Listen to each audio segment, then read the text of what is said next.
Hello everyone, and welcome back to Turkish Spotlight Secret.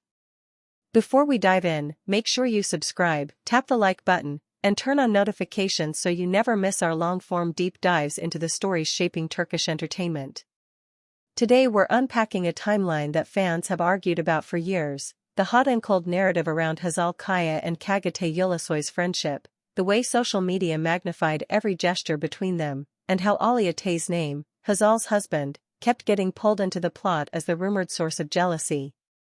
We'll trace how whispers became headlines, how headlines became assumptions, and how, by 2020, the people at the center of the noise quietly steered the story back to what mattered: respect, boundaries, and choosing friendship over drama.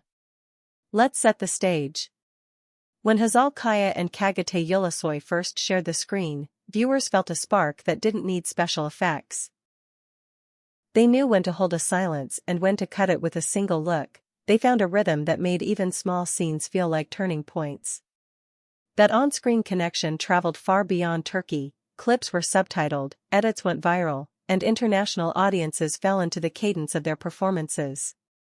With that level of attention, the public began to knit a second narrative on top of the first. If the chemistry was that convincing in fiction, what did it mean in the world outside the script? Here's where social media stepped in as both amplifier and author.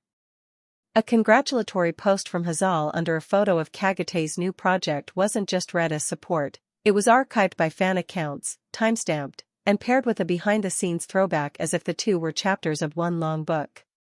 When Çağatay returned the gesture, liking a trailer, sharing an interview pull quote, leaving a modest well-deserved, the comments section erupted. Strangers treated polite gestures like coded messages.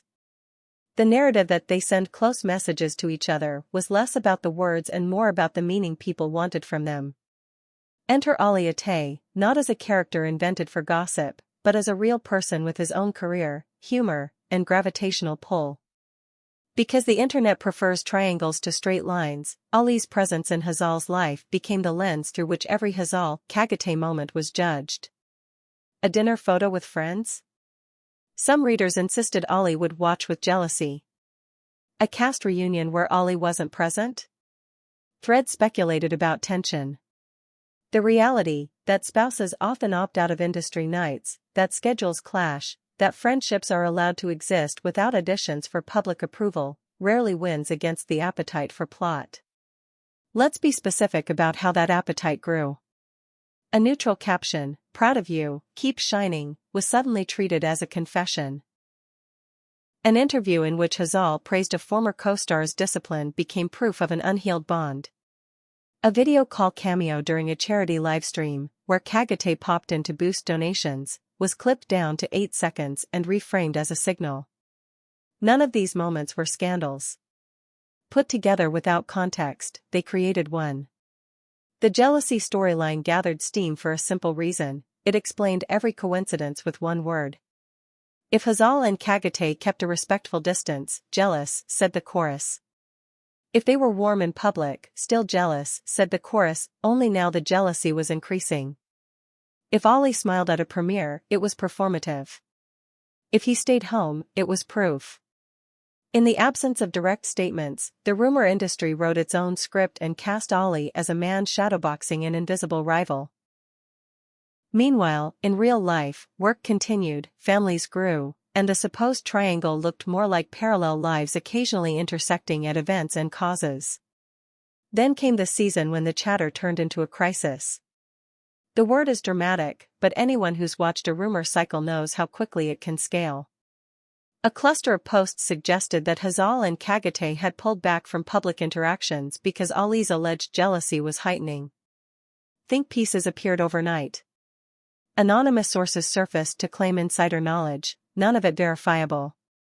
The facts, measly, ordinary facts, were quieter: production calendars that didn't overlap, private priorities, the mundane truth that people aren't obligated to perform every relationship they value. The turning point, ironically, arrived without fanfare. In 2020, as the industry recalibrated to a changed world, Hazal and Çağatay crossed paths in a context impossible to misinterpret. A carefully framed, fully professional public moment. It wasn't a staged reconciliation, because there had been no official conflict to begin with. It was something simpler and stronger, a visible choice to honor the past, acknowledge mutual regard, and keep the focus on work. Their tone, steady, controlled, generous, shrunk the oxygen available to the jealousy storyline. There was no grand declaration. There didn't need to be. By showing up with calm clarity, they reminded everyone that a friendship can be both close and bounded, both warm and appropriately distant. From there, the narrative softened. The crisis resolved in 2020 headline circulated, and though the phrasing was theatrical, the effect was useful. It gave fans language to close a tab and get back to watching the projects that brought them here. Ali's name faded from the rumor mill not because he vanished, but because the audience finally had a cleaner frame. A marriage understood on its own terms, a friendship measured by respect, and a professional history that didn't require a subplot to stay interesting. When jealousy stopped being the default explanation, ordinary explanations could breathe. What lessons did this cycle leave behind? First, social media is a magnifying glass, not a microscope. It makes small things look big, it doesn't make them truer. Second, parasocial reading, treating public moments as if they were privately addressed to us, feels intimate but often leads us away from reality. Third, a spouse is not a villain simply for existing in the same story as a beloved on-screen duo. The healthiest fandoms learn to celebrate the work and let the people have what we demand for ourselves, the right to choose what to share and what to keep. There is also a quieter legacy to acknowledge. Even at the peak of speculation, Hazal's and Çağatay's public choices modeled maturity.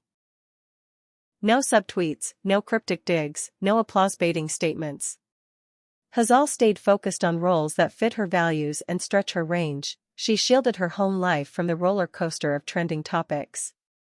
Çağatay let his project speak. When asked about the past, he answered with the brief, courteous firmness of someone who respects the questioner and the boundary alike.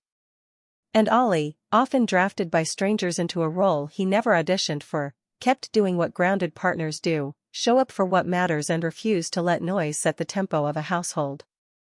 Does that mean the story is over? Not really.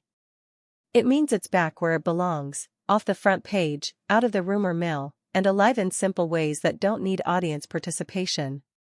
If Hazal likes a trailer, it's because she liked the trailer. If Çağatay sends a public congratulations, it's because respect doesn't have to hide. If Ali is seen laughing with either of them at a premiere, it's because adults can live beyond narratives written by people who weren't there. In that sense, the only resolution any story like this deserves is the permission to be ordinary again. Before we close, a word to the community that keeps this channel thriving. You've taught me that audiences are at their best when they hold both love and restraint, love for the art that brings us together, restraint with the lives that don't. So tell me in the comments, what was the first scene that made you a Hazal and Çağatay fan? Which moment convinced you their screen partnership would last in the culture long after a season ended?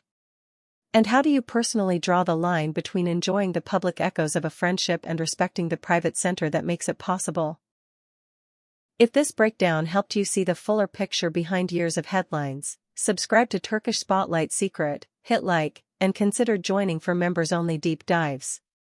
We'll keep tracking the stories that matter, and we'll keep doing it the way the people at the center have done all along, with patience, clarity, and respect.